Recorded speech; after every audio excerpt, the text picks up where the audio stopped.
Assalamualaikum Bu, selamat siang. Waalaikumsalam, siang. Ada yang Ibu bisa bantu? Baik Bu, saya kesini untuk mengikuti rekrutmen manajer training. Baik. Coba perkenalkan nama saya Ibu Dewi. Saya bertindak sebagai penguji pada rekrutmen untuk posisi manajemen train kali ini. Sebelum masuk ke sesi tanya jawab, tolong perkenalkan diri Anda. Baik, perkenalkan nama saya Hairunisa Haji Atari SE. Saya lulus dengan gelar sarjana ekonomi 2 bulan yang lalu. Saya lulus S1 Fakultas Ekonomi dan Bisnis Universitas Hairun, Maluku Utara. Saya memilih bidang studi ini karena saya selalu tertarik dengan ekonomi dan keuangan. Baik, sebagai manajemen train, Anda dipersiapkan untuk menjadi agen perubahan pada perusahaan tersebut.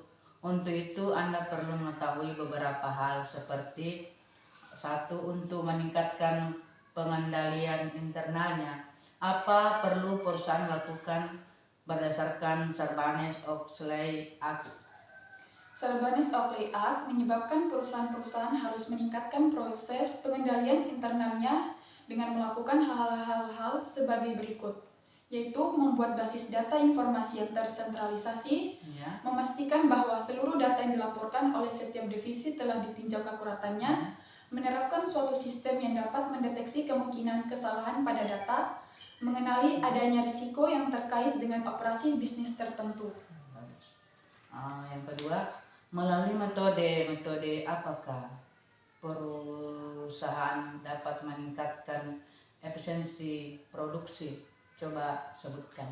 Baik, metode yang pertama teknologi, yang kedua skala ekonomi, yang ketiga restrukturisasi.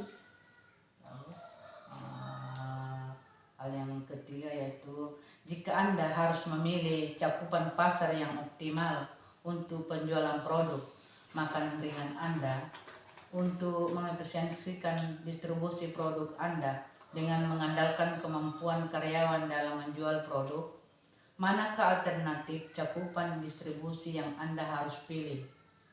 Saya akan memilih distribusi selektif, di mana memiliki keuntungan. Distribusi berfokus pada gerai-gerai di mana terdapat permintaan produk atau di mana karyawan memiliki keahlian untuk menjual produk tersebut. Namun adapun kerugiannya yaitu karena distribusi bersifat selektif, produk yang dijual tidak dapat diakses semudah jika produk tersebut didistribusikan secara insentif. Untuk hal yang keempat, untuk memasarkan produk kami dengan cara menjaga citra produk di mata masyarakat. Metode apa yang harus kita gunakan? Tolong jelaskan. Metode yang harus kita gunakan yaitu hubungan masyarakat atau humas, di mana memiliki kelebihan metode yang tidak mahal untuk meningkatkan citra perusahaan atau produk-produknya. Adapun kekurangan yang didapat yaitu hanya memberikan promosi dalam jumlah yang terbatas karena rilis berita dan konferensi pers tidak selalu diinput oleh media. Bagus. Untuk hal kelima, sebutkan alternatif pengeluaran modal yang dapat dilakukan oleh suatu usaha jika mereka memperluas usahanya. Yaitu perluasan bisnis yang ada, pengembangan bisnis-bisnis baru, investasi pada aktiva yang dapat mengurangi beban. Bagus. Yang terakhir yaitu keenam, dalam tahapan penganggaran modal, jika kita mencoba mengukur arus kas yang masuk dari setiap alternatif usaha, maka kegiatan ini tergolong dalam tahapan apa? Jelaskan. Baik, kegiatan ini tergolong dalam mengestimasikan arus kas proyek. Uraiannya yaitu arus kas dari setiap proyek dapat diestimasi dari arus kas masuk atau seperti pendapatan yang dihasilkan dikurangi arus kas keluar atau beban yang diakibatkan oleh proyek. Ya, bagus.